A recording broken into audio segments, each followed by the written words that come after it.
Well, hello everyone, and welcome back to Adrian's Digital Basement 2. On today's video, well, I have a bunch of Atari 8-bit computers, and I need to figure out which are working and which aren't. And it's really because I want to do some 8-bit repair videos on the main channel. Seems like it's been forever since I've done that, so I figured, well, let's start with these Atari machines. I have a good number of them, 1, 2, 3, 4, 5, 6, 7 machines that I just need to take a quick look at on this, just to see what they're doing. Black screen, garbled, totally working, whatever. Put the working ones aside and put the broken ones in a pile so that I can start fixing them. All right, our first machine is this. It's a beautiful Atari 800. It's looking absolutely perfect when it comes to the condition. What do we have in here? We got no cartridges in there, so normally you'd have a basic cartridge, I think, left cartridge in that slot. So one thing I've noticed is that the RF cable, which normally comes out that hole in the middle, is missing. And I wouldn't be surprised if I've opened this thing up and I put that cable inside. That's typically what I do. I'll take that cable and I'll just tuck it inside the computer because I really will never use RF. Instead of cutting it or removing it, there's space inside the case for it. That does imply that this computer probably works. And I probably should have just marked it as such, but I didn't put a tick mark or a note or anything on here, and I should at least do that. All right, so I have a power supply connected up, 9 volts AC, which is what this computer uses. I'm using a VIC-20 little dongle here, but that's fine for composite video. It is compatible. And we are looking at the RetroTink. Let's just make sure it's on composite. It is. Let's turn on the power. Fully expecting this one probably just to work fine. Or not. It's definitely not working. Let's see if I open up the lid. Well, opening up the lid's interesting because I thought that shuts the power off. There's a little sensor hole there. That didn't seem to work. So let's switch the power switch off and pull that out. And powering this back on, you know, the solid green screen, that is really just a RetroTink problem. Let's just turn this off and on properly here. I don't know.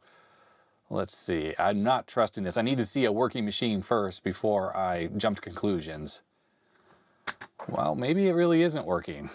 Okay, I'm going to grab my 1200 XL. I've featured this on, I think it was a second channel video, and this machine definitely works. Well, it works. The last time I used it, it works. So this uses the same power supply as the 800. And let's turn this on. Oh, okay. Well, there we go. So the RetroTink was not having an issue. It's weird. It had that same green screen there for a split second. Let's use this basic cartridge, see if we can get into basic. This one does not have built-in basic, unlike the later 800s. There we go. This works. Cool. Okay, so what I'm gonna start doing is I'm gonna start labeling these with a sticker, like this one, tested, just to let me know that I have tested this and that it actually works. Yeah, I don't see a sticker on the bottom. I do see a missing foot though. But at least with the sticker on there, I'll be able to tell that this is my working machine. And we've also confirmed that this power cord and the video cable definitely are working. All right, back to our 800, plugged in the same power and video. And okay, green screen. So this definitely doesn't work. It needs a repair. Now it's funny how the green has dimmed a little bit. I'm just writing out the note. And I think that's the RetroTink doing that. The other fault is the switch for the cover doesn't work. That's not something I would probably fix, but it's just something I want to write here. I'm pretty sure that when you open this little peg pokes through that hole there, and it should turn off the entire computer. That way you can insert cartridges without having to worry about damaging something. I just popped out the screws because I want to verify that with those 2 screws removed, this comes off. And I just want to see that we do have the cards inside, and we do. So we have 3 RAM cards, that's 48 kilobytes. And I think this card has ROMs on it, maybe. And if I recall, there's one more card underneath here. You just have to take the entire cover off to get to. And I think that has the CPU on it, maybe. I'm just going to pop these in and out. Let's just make sure that it wasn't just a bad connection. They are very firmly inserted. Hopefully these are in the right order. They make a difference. Oh, that did the trick. Huh. So it was just a bad connection. Okay, I guess no repairs necessary. With the cover popped back on, let's put basic in, see if that's working. Looks good. I don't know why the text looks purpley. I think that's an artifact of the RetroTink. Yeah, now we have a clicking keyboard, so that's great. And all the keys seem to work. I just tested that out. And I happen to have a game here, Miss Pac-Man. It goes in the left slot.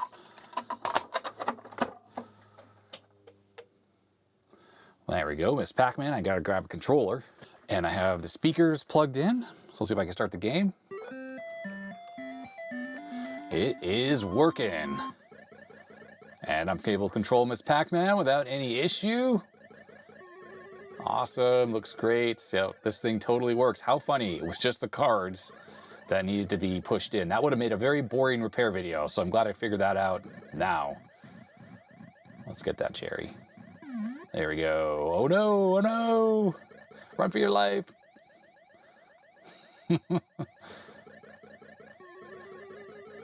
Quite a nice version of the game as well, gotta say.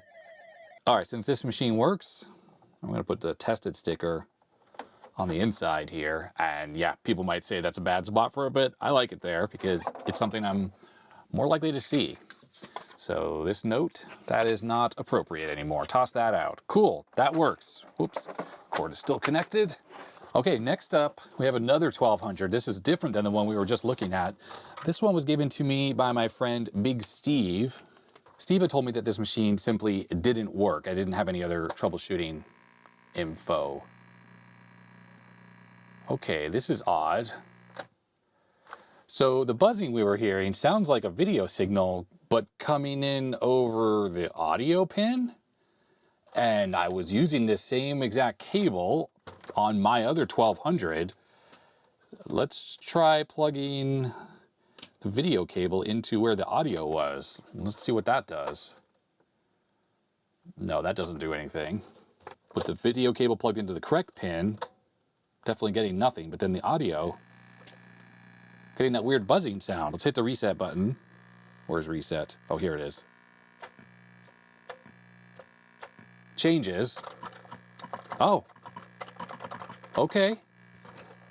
The clicking from the keyboard key pushes is working through the buzzing. So I'm thinking this is probably a video problem of some kind.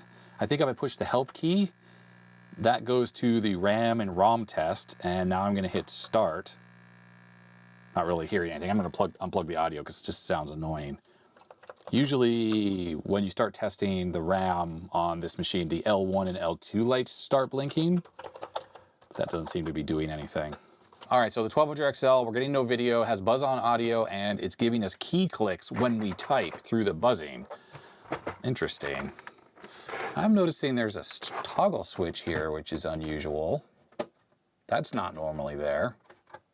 Why don't we switch that to the other position? See if that made any difference. No, no difference on the video at least. Audio? Okay. The audio's different though. It's still clicking, so that's cool. You know what I can do? Let's put Miss Pac-Man in and see if the game runs. We hit start.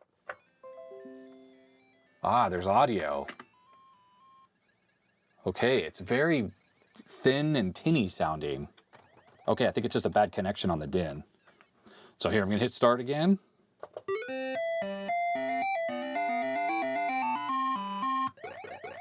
Okay, that's cool.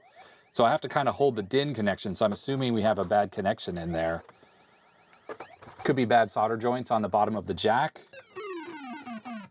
Wonder what that switch does though. Let's turn the switch off and flip this little toggle switch, the one that shouldn't be there, to the other position.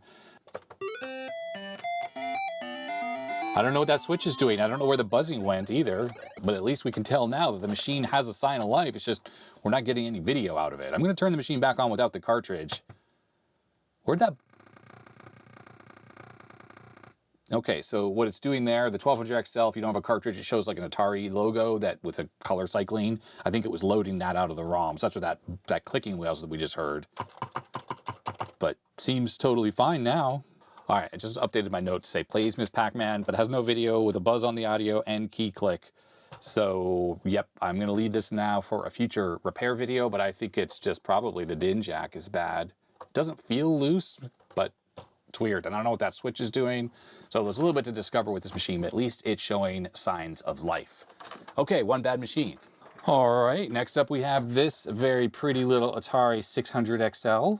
It's in pretty nice shape. Oh, except for some yellowing there. And this thing uses a different power supply. So let's see, first I'll get the video plugged in. Monitor. This uses this DIN type connection, and I am not using an original Atari power supply. I made this one myself using a switch mode power supply, so it's a much smaller little brick. In fact, I'll show you what it looks like. It is this one right here, just a little switching guy. Much smaller and lighter than the original, which I happen to have one sitting right here. Look at this beast. This thing is giant with a big transformer inside. I don't really trust these, so I'd rather use my little switch mode power supply. Turn this on. I think this thing is working. Right, okay. Please notice the black border on the top and the bottom is a little bit bigger. I think if we can go down to status to look at that. Yes, 49.86 hertz. So this is a PAL machine, and it booted right up. That is cool. Let's put in Miss Pac-Man. I guess that's going to be my test cartridge for these machines. Uh-oh. What's going on? I don't know what's happening here. First of all, like, where'd the video go? Why have I lost video? There it is, it's back. Okay. So yeah, seems fine. Keyboard feels terrible to type on. I wonder if we just have a bad connection. Why does there no video? What happened to the video?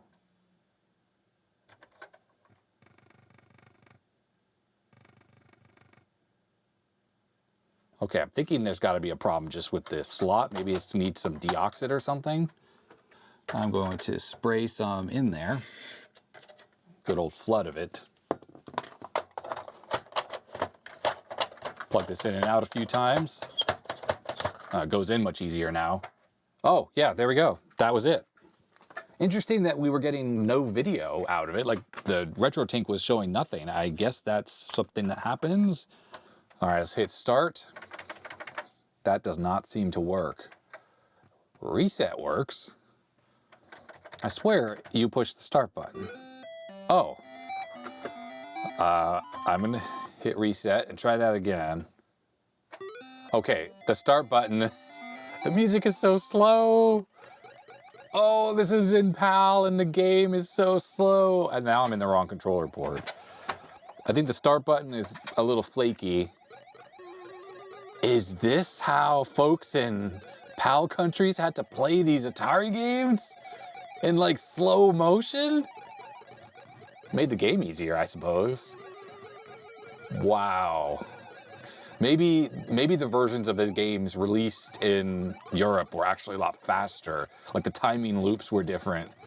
Because this is not ideal. Okay, one thing about these computers, I think if I hold down Option, let's see here, there we go. That brought us to the self-test routine. So if we do keyboard test, yeah, the start button, there we go, it does not work very reliably. I think it's one of the buttons at the top there, yep. All right, so that needs a little bit of fixing. Spacebar doesn't work either. Oh no. So start and spacebar are both flaky. Break key doesn't seem to do anything either. It could be that it doesn't register that. Option works, select is fine, start's bad, help key works. All right, so this Atari 600 XL, it's a PAL machine, works, but bad space, start, and the break key. I suppose the question is, and I don't really know by looking at this, what type of keyboard is this? Let's just pop one of the keys off. Hopefully this is not going to be something I regret doing. And this looks like, well, it looks like it pulled out the slider, which hopefully didn't damage the keyboard. We got that spring there. Let's, wow, that's a funny looking spring. Whoops. I can't quite tell what's going on down in there. I hope I didn't damage this. It looks like there's a rubber thing that pushes down onto a PCB, I suppose. So I think no damage was done. Can definitely see that there's a lot of dirt down here though. So this thing does need a really good clean. Hopefully that didn't damage anything. That was pretty annoying to put back together. This seems like a terrible keyboard design, unfortunately. And I know these Ataris came with several different designs, and This is one of the less good ones. Anyhow, okay, well, we know that this machine works. We just have some keyboard issues. And we had dirty cartridge slot, but some Deoxit fixed that right up. Right, so far we've had 2 completely working Ataris and 2 that have some issues. One, the 1200XL has no display, although it seems to be working. And the 600 just has some bad keys. Okay, so this 800XL keyboard is mushy. Otherwise, it's in absolutely mint condition. So if we power this up, probably gonna work. These Ataris are so reliable compared to 64s. Yeah, okay, that just worked. So we'll pop in Miss Pac-Man. There it is, booted right up. So we hit start. The music's playing at the correct speed. And the controller works, up, down, left, right, all works. Okay, good enough for me. What I want to do now is just do a quick keyboard test. Oh, I got to take the cartridge out for that. I can never remember which button it is to go to the diagnostics. You'd figure you would hold down the help key while you turned it on, but I think it might be option. Yeah, it's option. Well, the video output looks far better on this one than so far any of the others that we've looked at. Okay, brake key doesn't actually do anything in this diagnostic, so I suppose that's probably why it didn't register on the 600XL. The keyboard actually, while it's a bit mushy, it feels way better than any of the other consoles so far. Yeah, it looks like every button is working well, so this thing is absolutely flawless. I'm thinking this is one of the mechanical keyboards that you can get on these, because if I push the keys even on the far edge, there's no binding. And on the other keyboards, they bind up really bad, especially because they're dirty probably. So this must be a mechanical keyboard, and we're looking at an NTSC console, I can just tell by the colors. And we don't have an excessive border at the top and the bottom. Yep. So I'll just stick that sticker on there to say that I tested this. And this is by far my nicest 800XL. This thing looks like it just came out of the factory. Absolutely mint. Even the cartridge slot doesn't even have any wear on it. I'm not sure this thing's really been used. The keys have no wear. This thing is perfect, absolutely perfect, mint condition. Okay, we have another 800XL. Now this one has some stickers on the bottom. It says plaster, and now I remember what this means. That means that there was a whole bunch of plaster inside the keyboard. And it says Stuart, so Stuart sent this into the channel. I think a bunch of the other ones here also came from Stuart. PAL, bad MT RAM, May 2022. I think I fixed this thing and I didn't do it on camera. I just did a quick repair because it just needed to be cleaned up, and I just had a simple bad RAM chip. And there's not much to show when you're just swapping out a bad RAM chip. And by plaster, by the way, yeah, it was like plaster had dripped down onto this and had gotten in between the keys. So a bunch of the keys were bound up and not working, but it's actually working quite well now. Doesn't feel as nice as that other keyboard. This thing obviously has a little bit of wear, like on the cartridge door, and the bottom corner here a little bit cracked, so something must have happened, but pretty nice condition otherwise. Yeah, and I think I really cleaned this thing really well, took it apart, and got all that plaster out of it. So it's my assumption that this thing is just gonna work. Or not. What happened here? Okay, I think what's going on here is I think I modified this for Luma Chroma output, which is a modification that you have to do for these 800XLs. They don't normally have that. And that actually has me wondering if someone has done that mod on the 1200XL we tried earlier. And you know what? I have a pigtail that I can plug in that has the Luma Chroma pins that the Atari uses. It's different than the Commodore. All right, here's that pigtail. So it's just another one that I made. Same DIN 5, but it has an extra pin for Luma. And sometimes when you do the mod, people will disable the composite output entirely, and you have to use the Luma Chroma. So I didn't label these cables very well, but I'm assuming that this one is going to be the Luma signal. If this is working, we should just see a black and white image when I plug this in. Okay, how about now? Nope. Oh, here, L, Luma. I saw an image. Yeah, okay, yep. So this thing does work. Let's plug in the cartridge. We'll have to go back to that 1200XL because it may work as well. This Pac-Man, this is a PAL machine, of course. We can hit start. Yeah, Okay.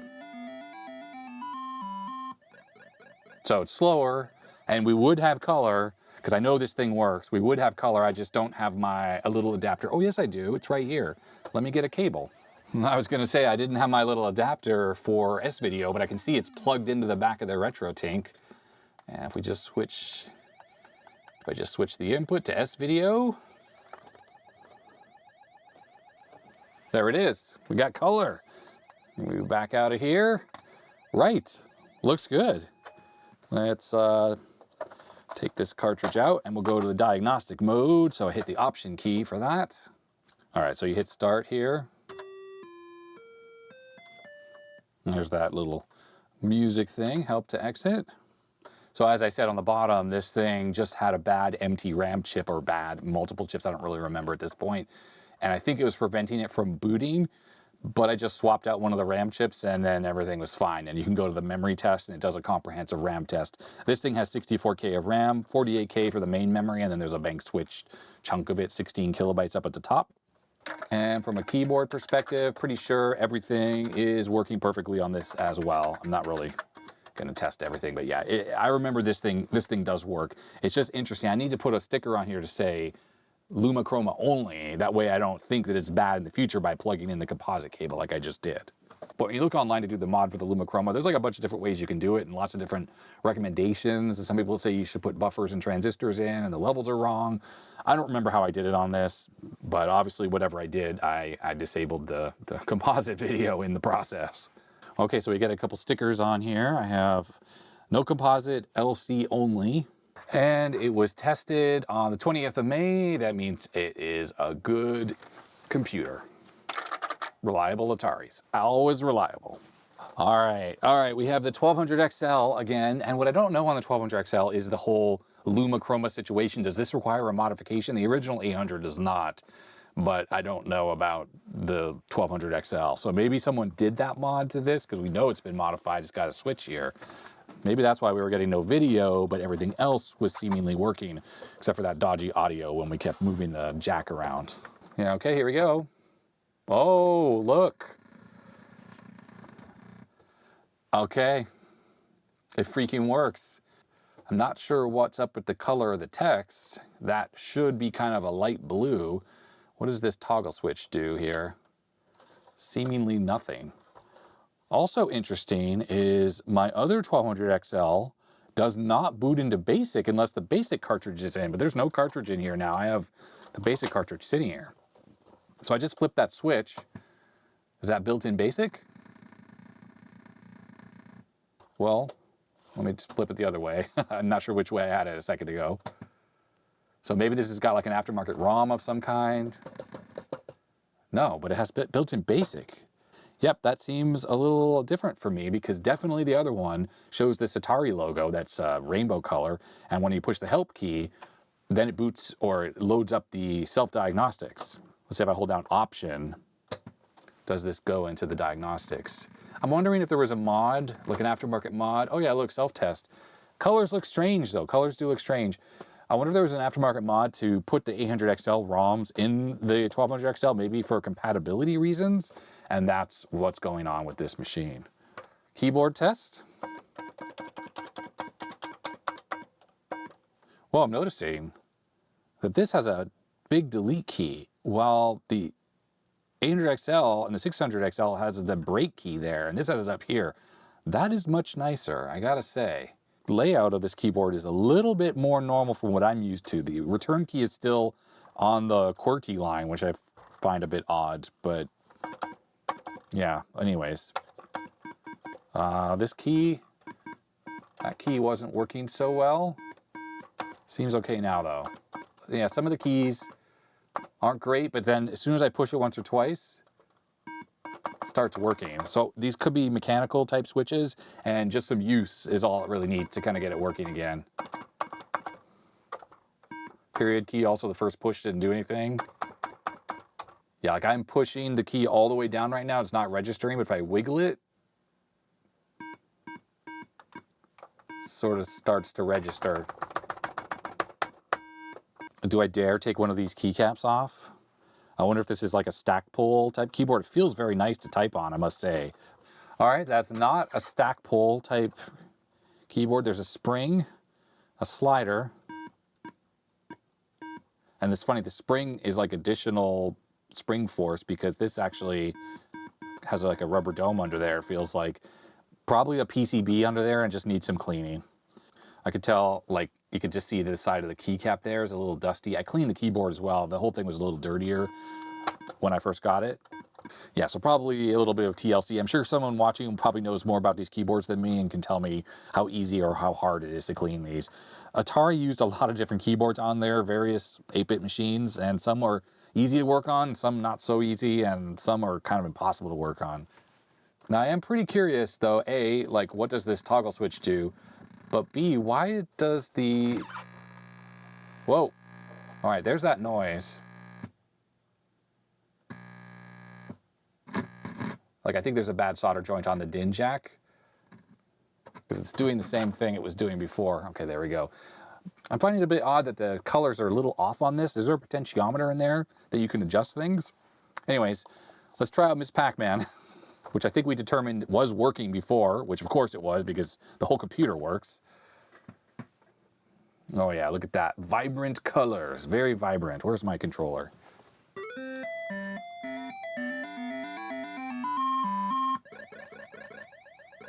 Okay, controller's working. The colors look a little different, but I don't know. Maybe that's just normal. All right, well, this thing gets a new note. So it works, but the keyboard needs cleaning, and it has potentially a bad DIN, or the soldering is bad on it. But definitely, this is a working 1200 XL.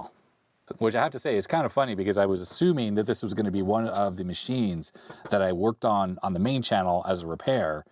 But this is going to turn out that I might not have any bad Atari 8-bit computers. All of them are probably working except for these mechanical keyboard type issues. All right, here we go with another 800 XL. This one is pretty yellow. Get rid of that note. We don't need that. This one has a horrific feeling keyboard. It's all bendy and extremely binding. In fact, that K key is stuck down right now because I pushed it on the edge. Oh, that's bad. It probably just needs some serious cleaning, so it's just dirty in there.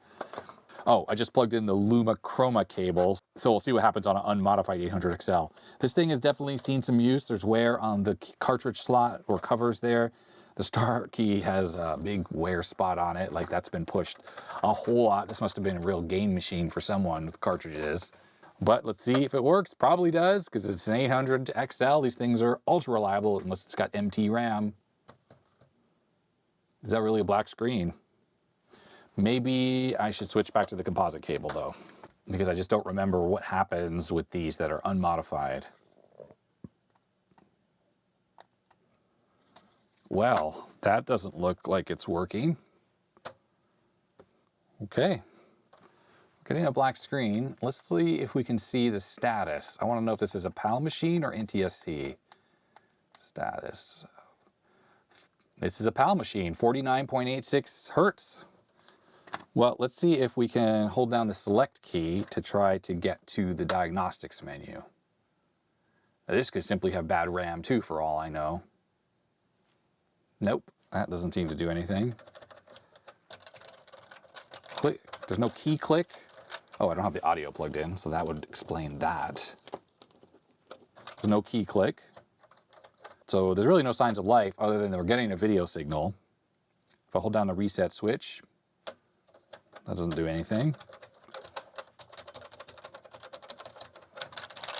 Okay, so we might have our first truly broken 8-bit Atari machine of the night. Okay, cartridge in. I'm sure it's not going to work. Right, same thing, black screen. All right, let's see what it says on the bottom, if anything. Nothing that I can tell. All right, cool. I mean, normally people would be upset if they had a broken computer, but this is actually kind of good because I was looking for material for repair video, and this is definitely that. So we have an 800 XL, it's PAL, it's got a black screen, and we have no other activity. that pretty much sums up this machine. I think the only main issue or worry for me is if the graphics chip is bad on this. That is something that's not as easy to come by here in North America versus the NTSC parts. Luckily, it looks like I have at least 2 other PAL machines that are working, so I can always borrow chips from that. Luckily, I do have that working 600XL, and I also have the 800XL that's PAL that both work. So I can borrow chips from those if we need to do some chip swapping to figure out if it is the graphics chip that's bad. So hopefully I can get this thing working. But cosmetically, it's one of the rougher 800XLs that I actually have. And it definitely has a pretty terrible feeling keyboard. I wonder if you could just like submerge the entire thing to try to clean out all the dirt that's in there. I do have a large ultrasonic cleaner that would be big enough for the entire keyboard. You think it's okay to put the whole keyboard into that as it is without taking it apart? Yeah, let me know in the comment section. Okay, next up we have this machine. It's a 130XE, the only one I have. This was sent in by viewer Philip, who also sent in that amazing Coleco Atom, the full complete set, and also an Atari ST. That was in its box and everything. And Philip said this machine works. It just needs the keyboard membrane replaced, and Philip already sent that along with it, so we can actually do that. I'm not gonna do it in this video. I may or may not do that on camera just because it may be so simple and easy that there's really not much to show. But I suppose if you're familiar with these machines and if it is difficult, let me know in the comment section, because then maybe that would be worth doing on a video. Maybe a second channel video, actually, now I think about it. Okay, here we go. So the video is connected just the regular composite along with the power supply, the same one from the 800XL. Okay, so claim to fame, and this thing seems to be working, is that this has 128K of RAM. And of course, the styling is very much like the Atari ST. It's just a miniaturized version. I think it looks really great for a little 8-bit computer. And the only negative is the keys are yellowed, but it's the same plastic that's used on the ST. And those keys yellow so badly all the time. But looks good. But yes, we have non-working keys, which is completely understandable. It's that thin membrane. And I have a replacement, which is great. If we hold down select, if the select key even works, we should be able to get to the diagnostics. Nope, I guess the select key is bad. Looks like the reset key works on the top row. Well, let's try Pac-Man, and this is the cartridge slot, I'm pretty sure. It's not easy to use, but I guess they kind of assumed people were using disc-based games mainly with this. There we are, Pac-Man. Start. Yeah, that doesn't work. None of those keys are working. And even with the controller plugged in, there's no way to start the game without actually having a working start key. And we won't hear the music or anything because it's the same thing. It's just in the demo mode and there is no sound. But the reset button works. It's kind of odd that everything else doesn't on the top row, except for reset. Is this actually a physical switch and these are all part of the membrane? You know, the keyboard actually works a lot better than I thought it was. Most of the keys work except H and J don't work. In fact, everything works except H and J, and I suppose the top row. The funny thing is about H and J is they feel weird. I'm gonna pull them off. Could be that there's actually an issue under there. So there's a big spring, keycap itself. Now everything on the top side looks absolutely perfect. I don't see any issues. It's a very clean computer as well. There's not a lot of dirt under there. Sounds the same as K, but H doesn't sound quite right. But then these keys don't work either. Okay, so for the 130XE, it works, at least as far as I can tell. I haven't been able to run the full RAM test without being able to go to the diagnostics, but HJ, help, start, select, option don't seem to work. All the other keys work. Well, I did a quick Google search and I'm on the Atari Age forums, and this is the matrix for the XL, but I'm assuming it's gonna be identical to this. So H and J look like they are shared with space and help. Well, help doesn't work, but space is working. Yeah, totally working fine. Start, select, and option are over on their own. All right, well anyways, after seeing this, JH, space, and help, well, space is working, help doesn't work, but space would definitely not work if it's this column, if the column 11 here were not working. For instance, if the input on whatever IC picks that up were bad, then those 4 keys would not work, but the other things would. And definitely these other special keys, they come in on line 18, 22, 21, and 20. So they're not shared at all with H and J. Okay, well, I think that pretty much clinches it that I think the issue is going to be the keyboard membrane, as Philip mentioned in the letter when this computer was sent in. So really the question is that an easy swap or hard swap to swap in the membrane? I figure it's probably fiddly, but not too bad. Let me know in the comment section. I'm sure people watching will be familiar with that process and you can give me some tips. Okay, if you can believe it, we're down to our last machine and it's an Atari 400. Now this one I've obviously looked at before because there's a bag of parts here. Looks like the case is damaged, which I'm pretty sure is why there's tape on here. Obviously this has a replacement keyboard. It does have a missing key switch. And Stuart sent this in. This definitely came from Stuart, as did a bunch of the other machines. And I recall, yeah, this one took a beating on its arrival to me. Now, luckily upstairs I have another Atari 400 that is in absolute mint condition. It's up in my office because I think it looks really kind of cool with that membrane keyboard and everything. I am curious though if this one works. Now, the thing about the 400, which kind of sucks, is there is no video output except for RF, and the cable sitting right here. This is the RF cable. So to even run this through the capture device, I'm going to get a VCR, plug that into there, set to channel 3. I have an RF modulator, I just don't know where it is right now. So we're going to use the VCR and we'll see if this thing is even working, or maybe this thing will need a repair as well. Okay, I have a VCR here. That's the VCR. Okay, we're on line 1. All right, and we got to go to channel 3 or 2. I guess we'll use 2. I don't have 3 programmed in there.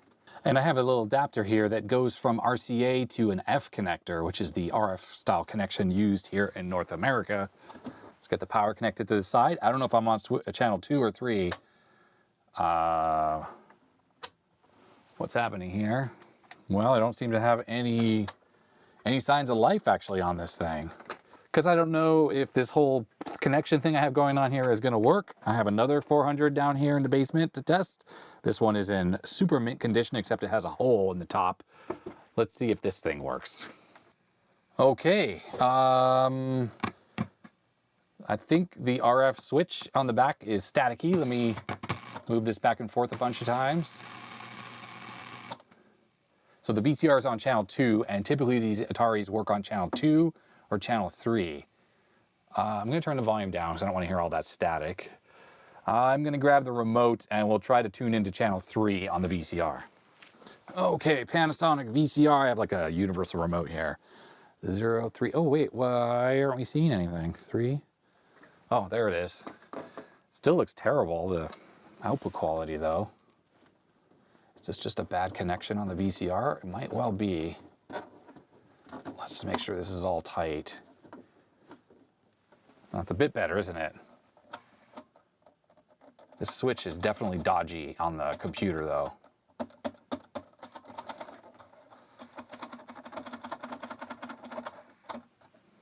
Well, it certainly looks better than channel 2 though, even though it's got a little bit of static in it.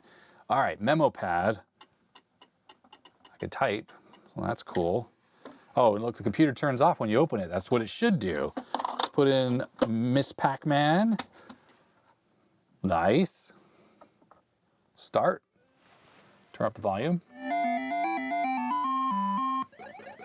Yeah, okay, so this 400 appears to work. Let me find the controller, which I've dropped.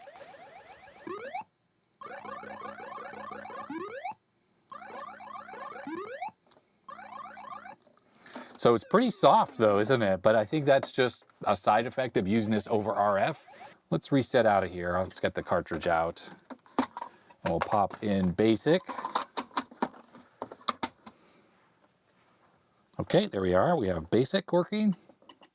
Looks like everything is working. You know, this keyboard is not terrible. What I like about it is it actually has indentations, so you can kind of feel where you are on the keyboard. Although, I don't think it has any special indicators to give you the home keys or the home row or anything. But I bet you after enough experience using this, it wasn't all bad if you were trying to learn how to type on this thing. It is definitely a lot better than the ZX Spectrum. It's pretty sensitive too. You don't have to push down very hard on the keys, considering how old this computer is. Option select and start. I assume work. We can't really test them in basic. There's no diagnostics on this computer, not built in. And we know the start key was working because that was working with Miss Pac-Man. In fact, I think the select key changes between 1 and 2 player. So we can quickly test that as well. Yeah, 1 and 2 player. Option. Oh, option works too. That changes the level. Okay. And start works. All right, so this Atari 400 is working perfectly, so it gets a tested sticker. And now that I know that this whole setup works, and which setting is the switch in? Okay, so it was that direction. It was over towards the left side for channel 3. And of course, I'm sure people were screaming at the screen with this one when I was testing it. I didn't have the door on, so of course it wasn't gonna power on. So I'm gonna move the switch over to the left side. So let's push the button down there. The power LED came on. And we have a black screen. So there's snow and there's the blue screen coming from the VCR. And we turn this on, get nothing. Oh, pushing the reset button gives us that. Very interesting. Feels like some of the keys are stuck on the keyboard here. Garbled screen. We definitely have a bad computer. We're gonna have to do some repairs. Wow, this keyboard feels better to type on than the 400 keyboard, the original membrane one, but it's not great. It probably was very inexpensive and clearly a nice upgrade for your 400, but overall the keys are very bindy. So let's recycle the power again. So we get a black screen and I hit reset. Now it's doing nothing. Why don't we pop a cartridge in? We'll put it in basic first. Push down the button. Same thing, nothing. Let's see if we have sound as well. Okay, so static. Oh, more garbage. Reset. Okay. Faulty machine. Faulty machine. And we'll pop in Miss Beckman. Okay, nothing. Oh, different reset. Interesting. Anyone have any ideas what this might be? Any Atari experts out there? I'm not familiar enough with these machines because they're so reliable. I don't really need to fix them, even though I have so many of them, that I don't know what this is. Interesting. I actually have 2 more Atari machines that I might as well grab and test. I have the 400 up in my office and I have an 800 in my downstairs here in the other room. I love how the 800 looks. It's such an awesome looking computer. So I keep that one out on display all the time. Hey, look at that. Some of the text is working. So I don't know if there's like a character generator on this machine or what, but let's get that cartridge out of there. Sorry about the flashing, everyone. And reset literally doesn't do anything to stop that. So this is obviously some kind of serious issue on this machine. All right, well, one of the main problems, obviously, is this thing is a mess. And I do seem to have some of the plastic pieces in here, including a speaker that would have been inside the computer. There are little bits of plastic. Looks like the hinges I have. So it's possible I can actually glue this thing back together. I may actually try to do that because I would at least like to get the door working. Obviously, I can just place the door there and look, it turned on the computer. So the little thing's not broken off, but the hinges are gone. And then it looks like the whole computer's sort of coming apart right now. Looks like I got some tape on this side to hold it together. And on this side, looks like in the front it's broken. Sorry, you can't really see that, but it looks like it's coming apart along the front edge. Yeah, the whole thing is kind of busted as well. But I think I tried to collect all the parts, so it looks like some of the standoffs are in there, and this can all be glued together. It's ABS plastic. Okay, so Atari 400, garbled graphics sometimes. This is definitely going in the repair pile, and I'm gonna see if I can get this thing working again. Okay, this is the Atari 400 up in my office, the one that is in absolute mint condition. There's a little bit of like foam residue on the inside because they put this foam here. I think there was a metal shield that was there originally, that's just gone.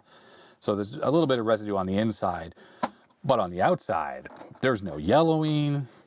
It's just perfect, absolutely perfect. So I'm gonna get this set to channel 3, which is the switch over that way. And there it is. And it looks the same as the other one when it comes to the amount of static that we had. I'm just tweaking the cable a little bit. Seems to help slightly. Let's move that switch. That switch doesn't do anything. How odd is that? Computer is working, but that RF channel switch appears to be broken. It's sort of stuck on channel 3. Yeah, I put it in channel 2 position. How odd that it actually looks a little bit better in the channel 2 position. There's channel 3. 2. Ultimately, if I was going to use this, I'd want to get one of those composite video mods for it, or even Luma Chroma. This thing does support that. Same graphics chip in all of these machines, and it natively supports the Luma Chroma. But let's be honest, if I was going to use an Atari, I wouldn't be using this. I would use the 800 or 800XL, or like one of the other machines. Put that in. There it is, looking good. Start. Excellent. Plug in the controller. Very nice. Ah, the Atari 8-bit line of computers. I mean, really, for something that came out in the late 70s, I think 79, the graphics are amazing. The sound is really good. I mean, I don't think it's as good as the Commodore 64 personally, but the Commodore 64 came out in 1982. This thing came out 3 years earlier, and the pace technology was moving at warp speed at that point, so just a few years makes a huge difference. And there are some features on the Atari that the Commodore 64 does not have, like selectable color palette, which is awesome. So yeah, it's a very capable and really cool machine. And of course it has the SIO port for expanding with disk drives and things like that, and that's like the precursor to USB, and it's so much better than IEC on the Commodore 64. And look, these machines are freaking reliable as well. They are really, really reliable, and they look cool too. The spaceship look, I just love it.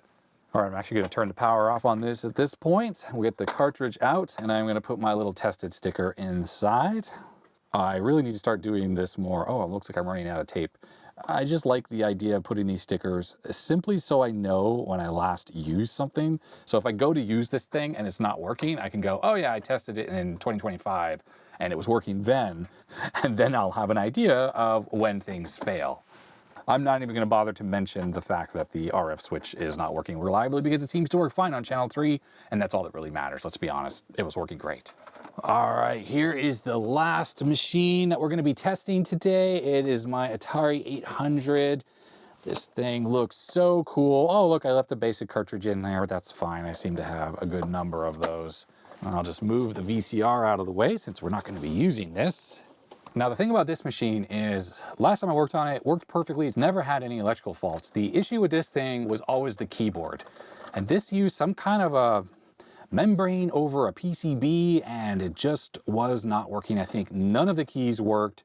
I think I had to kind of take the keyboard apart and peel off this sticker that had the layers on it, and I had to move it slightly. So when I put it all back together, when you push the keys down, it was pushing on a different spot on this sticker that was over the PCB. Like the other Atari 8-bit line of computers, there's a bunch of keyboard manufacturers, and this just happens to be the one that's very problematic. It's been a couple years since I've worked on this because this is more a showpiece.